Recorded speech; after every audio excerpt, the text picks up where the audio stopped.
Hello everyone. वैसे अगर देखा जाए तो हम लोगों ने, जैसे मैंने कहा था कि ऑलमोस्ट हमारा केमिकल काइनेटिक्स का चैप्टर कंप्लीट हो चुका है। हम लोगों ने लास्ट चैप्टर में जो है, लास्ट टॉपिक में जो है कोलिजन थ्योरी की बात करी थी, राइट। सो कोलिजन थ्योरी से अर्हेनियस इक्वेशन जो थी, Arrhenius dependence of temperature and the rate constant, वो हमने एक्सप्लेन किया था। आज की क्लास में हम जो है इसका डेरिवेशन करेंगे।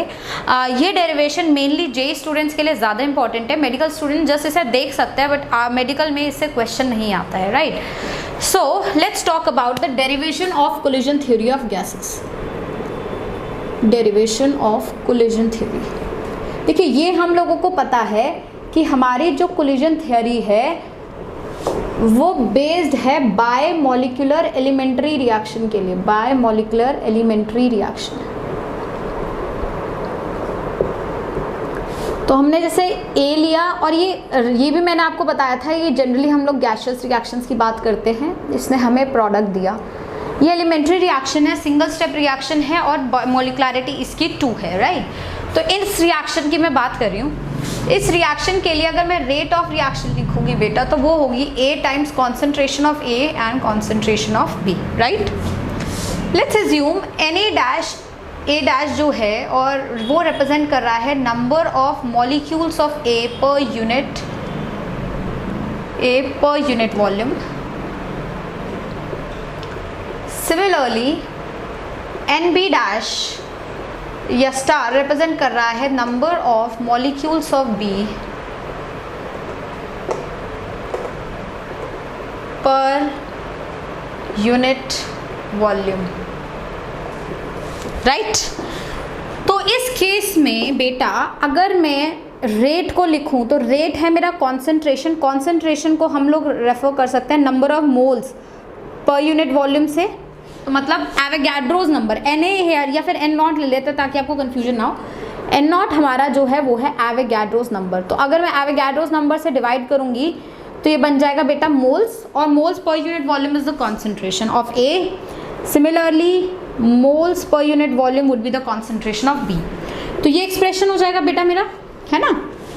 नाउ वैसे अगर मैं देखूं इन जनरल कि मेरा रेट ऑफ रिएक्शन जो है वो डिपेंड करेगा, विल डिपेंड अपॉन 3 फैक्टर्स। वो बेसिकली 3 फैक्टर्स पे डिपेंड करेगा। वो फैक्टर्स क्या होंगे? पहला फैक्टर होगा कि कितनी फ्रीक्वेंटली मॉलिक्यूल्स के बीच में कोलिजन हो रहा है, बिकॉज हम लोगों ने डिस्कस किया कि जब मॉलिक्यूल्स कोलाइड करेंगे तभी हमारा जो है रिएक्टेंट प्रोडक्ट में बदलेगा। लेकिन हर कोलिजन इफेक्टिव नहीं होती, उसके लिए एनर्जी बैरियर और ओरिएंटेशन बैरियर दोनों ही फुलफिल होने चाहिए। तो कीपिंग दैट इन माइंड, मेरा रेट ऑफ रिएक्शन डिपेंड करेगा बेटा 3 फैक्टर्स पे। पहला कि कितनी फ्रीक्वेंटली कोलिजन हो रही है, दैट मीन्स कोलिजन फ्रीक्वेंसी पे, कि how frequently a collision is occurring. Second, वो इस चीज पे डिपेंड करेगा कि नंबर ऑफ एक्टिवेटेड मॉलिक्यूल्स कितने हैं। नंबर ऑफ एक्टिवेटेड मॉलिक्यूल्स का मतलब कितने मॉलिक्यूल्स ऐसे हैं जो एनर्जी बैरियर को जो है क्रॉस करने की क्षमता रख रहे हैं। और तीसरा इस पे डिपेंड करेगा number of collisions having proper orientation. Proper orientation वाली कितनी कोलिजन्स हमारी हो रही हैं, मतलब एक तरीके से ओरिएंटेशन बैरियर को कौन कौन सी कोलिजन्स जो है क्रॉस कर पा रही हैं। तो वो मेरा रेट ऑफ रिएक्शन 3 फैक्टर्स पे डिपेंड करेगा। पहला कि कितनी फ्रीक्वेंटली कोलिजन्स हो रही हैं, जैसे कोलिजन फ्रीक्वेंसी Z12 भी लिख सकते हैं। कितने नंबर ऑफ एक्टिवेटेड मॉलिक्यूल्स है जो एनर्जी बैरियर को फुलफिल कर रहे हैं, और कितनी कोलिजन्स ऐसी हैं जो ओरिएंटेशन बैरियर को फुलफिल कर रही हैं, राइट। तो अगर ये तीनों चीजें मैं समझूं तो मेरे रेट ऑफ रिएक्शन चीजों पे डिपेंड करेगा, राइट। सबसे पहले हम लोग यहाँ डिस्कस कर लेते हैं बेटा कोलिजन फ्रीक्वेंसी को। हालांकि कोलिजन फ्रीक्वेंसी वाला जो पार्ट है ये आप फिजिक्स में पढ़ते हैं under this gaseous state, kinetic theory of gases. जब आप पढ़ते हैं फिजिक्स में तो आप उसमें पढ़ेंगे collision frequency and mean free path. But फिर भी मैं एक बार आप लोगों को यहाँ पे केमिस्ट्री पॉइंट ऑफ व्यू से समझा रही हूँ। लेट्स से मेरा एक पार्टिकल है यहाँ पे जो एक स्पीड v से जो है बेटा मूव कर रहा है। इसका डायमीटर है d, एक तरीके से d बोल दीजिए, या फिर आप सिग्मा बोल दीजिए, इसे कोई दिक्कत नहीं है मुझे, ठीक है। तो ऐसा देखा जाता है कि जो भी मॉलिक्यूल्स इससे कोलाइड करेंगे वो वही मॉलिक्यूल्स होंगे जिनके सेंटर से इस वाले मॉलिक्यूल का सेंटर का डिस्टेंस सिग्मा या फिर सिग्मा से कम होगा। मतलब for example let's say molecule इस डायरेक्शन में जो है आगे की तरफ मूव कर रहा है, यहाँ एक मॉलिक्यूल आया और और यहाँ से ये देखिए ये इसका सेंटर है, इस मॉलिक्यूल का सेंटर और इसका सेंटर का जो ये डिस्टेंस है, अगर ये डिस्टेंस सिग्मा जो ये आपका डायमीटर है इस मॉलिक्यूल का उसका सिग्मा या फिर उससे कम होगा, तभी मैं बोलूंगी कि ये मॉलिक्यूल इस मॉलिक्यूल को कोलाइड करने की क्षमता रख पा रहा है। सिमिलरली लेट्स से कोई मॉलिक्यूल यहां से आया, इस मॉलिक्यूल का सेंटर और ये जो मेरा कंसर्न्ड पार्टिकल है इसके सेंटर का भी डिस्टेंस अगर सिग्मा या सिग्मा से कम है, तभी मैं बोलूंगी कि ये दोनों मॉलिक्यूल इस गिवन मॉलिक्यूल के साथ क्या करेंगे, कोलाइड करेंगे। इस कोलिजन फ्रीक्वेंसी को अज्यूम करते हुए मैं अज्यूम कर रही हूँ कि मेरा एक ही पार्टिकल मूव कर रहा है, बाकी सब पार्टिकल स्टेशनरी हैं और मेरा particle for a while straight line में जो है मूव कर रहा है। ठीक है, तो मेरा पार्टिकल स्ट्रेट लाइन में मूव कर रहा है, इसके सेंटर और जो इनकमिंग मॉलिक्यूल है उसके सेंटर का जो बीच का डिस्टेंस है अगर वो इसके डायमीटर दैट इज सिग्मा उससे उसके बराबर या उससे कम होगा, तभी ये मॉलिक्यूल जो है इसके साथ कोलाइड करेंगे। मतलब इन गिवन कंडीशन ये दोनों मॉलिक्यूल्स इस गिवन मॉलिक्यूल के साथ कोलाइड कर सकते हैं, है ना।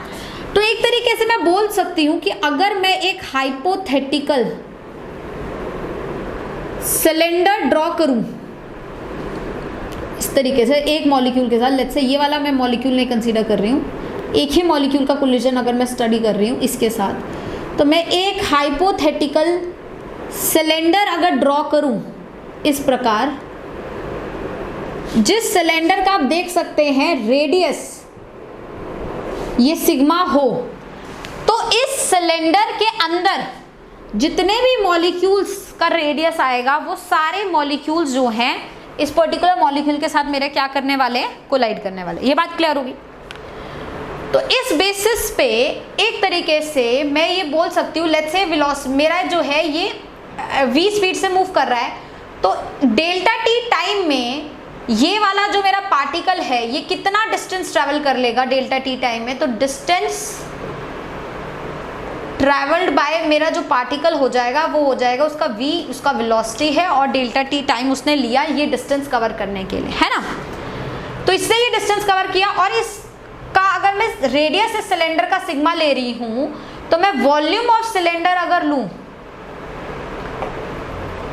तो वो होगा height of cylinder that is the distance covered by this particular particle that is v delta t into the area of cross section that would be pi sigma square, right?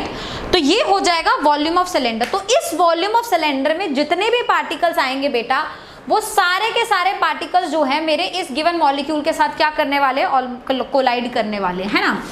तो volume of cylinder जो होगा वो इस तरीके से निकल जाएगा, let's say n is the number of molecules present in this given volume. इस गिवन वॉल्यूम में नंबर ऑफ मॉलिक्यूल्स इतने प्रेजेंट हैं, तो मेरे पास total number of molecules in cylinder कितने हो गए, n into the volume of cylinder. मतलब ये जो नंबर ऑफ मॉलिक्यूल्स है पर यूनिट वॉल्यूम है,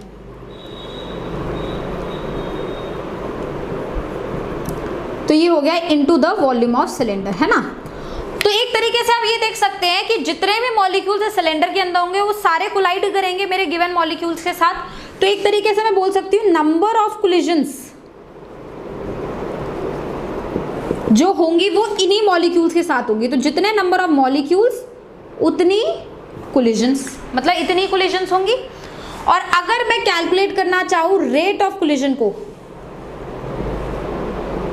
तो रेट ऑफ कोलिजन होगा number of collisions by time. तो उस तरीके से अगर देखा जाएगा तो ये मेरा डेल्टा टी कैंसिल हो जाएगा, तो हो जाएगा n वेलोसिटी पाई सिग्मा स्क्वायर, यही होगा। और गैस मॉलिक्यूल्स का जो वेलोसिटी है वो अगर उनकी एवरेज स्पीड ले ली जाए तो इस तरीके से लिखी जा सकती है। तो मेरा रेट ऑफ कोलिजन या फिर फ्रीक्वेंसी ऑफ कोलिजन एक तरीके से अगर मैं बेटा बोलूं, क्योंकि rate is somewhat like frequency of collision, तो तो मैं उसे लिख सकती हूँ number of molecules into velocity, जिसको लिख सकती हूँ 8RT by pi M into pi sigma square जो है फ्रीक्वेंसी ऑफ कोलिजन होगा। यहाँ तक बात क्लियर हुई? चलिए, बट जो मैं पर्टिकुलर केस ले रही हूँ उसमें मेरे पास जो नंबर ऑफ मॉलिक्यूल्स है वो A के भी होंगे और B के भी होंगे, because I am considering a bimolecular reaction, right. तो उस हिसाब से मेरी जो कोलिजन होगी उसमें ये जो है N, वो number of molecules per unit volume जो है दोनों के होंगे, मतलब A के भी और B के भी। So I can replace it like number of molecules per unit volume of A, number of molecules per unit volume of B, क्योंकि ये N जो है पर यूनिट वॉल्यूम की ही बात हो रही है, इंटू आपका हो गया pi sigma square into 8RT by pi M. अब m ना लेके आप रिड्यूस मास उनका लिख सकते हैं न्यू, बिकॉज आपके पास दो डिफरेंट मासेस हो सकते हैं A एंड B के, है ना, तो this can be taken as the reduce mass. तो ये कोलिजन फ्रीक्वेंसी हो गई मेरी, है ना। तो सबसे पहली चीज जिस पे रेट ऑफ रिएक्शन डिपेंड करता है वो हो गया मेरा कोलिजन फ्रीक्वेंसी, ठीक है। अब ऐसा देखा जाता है कि अगर आपने ये गैसियस स्टेट में पढ़ा होगा कि अगर मैं फ्रैक्शन ऑफ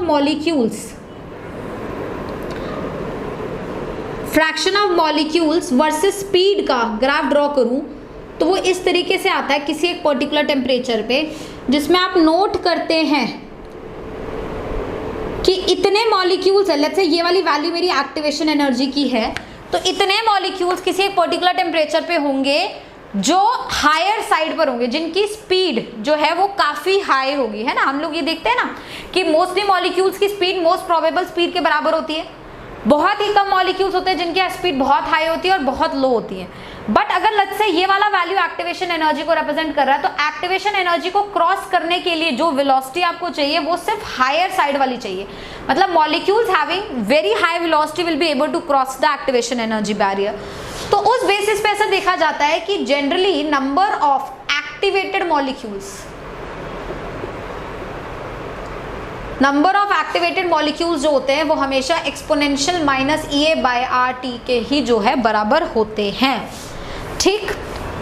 और लेट्स से P रिप्रेजेंट कर रहा है number of molecules having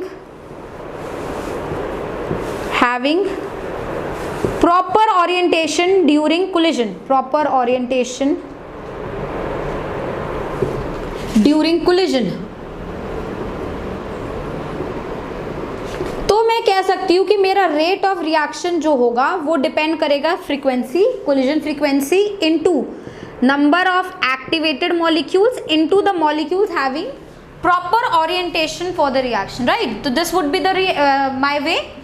now इसमें जो P होता है बेटा उसका वैल्यू जो है 0 से 1 में रेंज करता है हमेशा, मतलब अगर कोई एक ऐसा रिएक्शन है जिसमें हमेशा परफेक्ट ओरिएंटेशन मिलेगी देन P वुड बी 1, ठीक है। तो P का वैल्यू 0 से 1 के बीच में जो है रेंज करता है।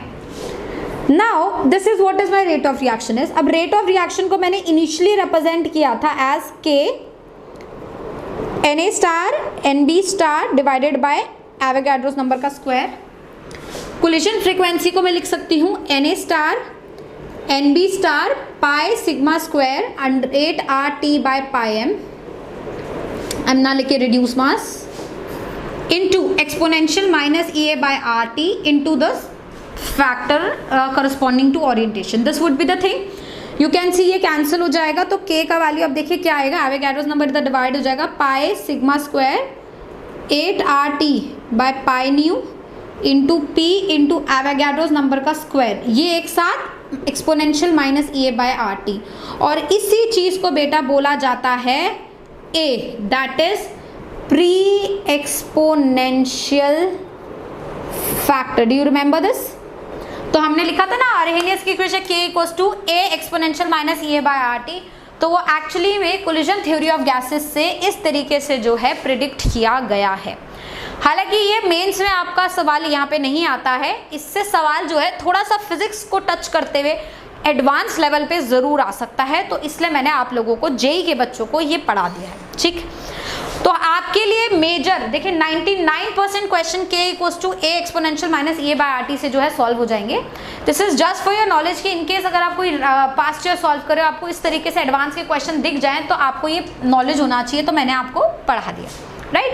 अच्छा आप देखेंगे यहाँ पे प्री एक्सपोनेंशियल फैक्टर जो है टेम्परेचर पे डिपेंड कर रहा है, बट टेम्परेचर डिपेंडेंस जो है इसकी बहुत ही कम मानी जाती है, इसलिए ये इंपॉर्टेंट नहीं है। यहाँ तक बात क्लियर हुई? ठीक, तो ये बात होगी हमारी कोलिजन फ्रीक्वेंसी की। किस हिसाब से अगर आप देखते हैं कि टेम्परेचर बढ़ता है तो रेट ऑफ रिएक्शन हमारा बढ़ता है, क्यों बढ़ता है, अरेनियस फैक्टर, टेम्परेचर कोफिशिएंट, सारी चीज़ें जो है हम लोगों ने यहाँ पे डिस्कस कर ली हैं। बात क्लियर हुई? तो यही हमारा बेसिक जो है वो चैप्टर था रिगार्डिंग द, तरीके से बोला जाए, regarding your chemical kinetics, right? So with this note we are ending up the chapter of chemical kinetics and we'll start up with the next chapter in the next class.